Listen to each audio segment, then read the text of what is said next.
মানুষের যে সাবকনশিয়াস লেভেলটা আছে এই লেভেলটাকে রাহু কিন্তু একটু ডিসব্যালেন্স করে দেওয়ার চেষ্টা করবে।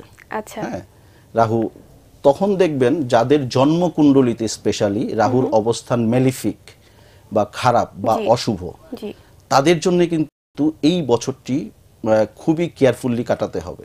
সেই সাথে সাথে ইয়াং জেনারেশনের মধ্যে আরেকটা জিনিস আপনি লক্ষ্য করলে দেখবেন যে সুইসাইডিং টেন্ডেন্সি কিন্তু বেড়ে যেতে পারে। আচ্ছা।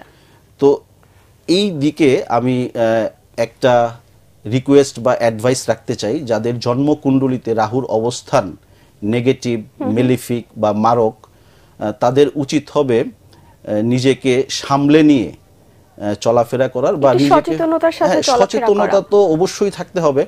তো কখনো কখনো দেখা যায় যে সচেতনতাও আমাদেরকে প্রোটেক্ট করতে পারে না। একটা সিচুয়েশন যখন সামনে চলে আসে তখন দেখা যায় আমরা সেই সিচুয়েশনের বশীভূত হয়ে যাই, আমরা সিচুয়েশনটাকে বশ করতে পারি না। আর অ্যাকচুয়ালি প্ল্যানেটের একটা প্রভাব কিন্তু আছে।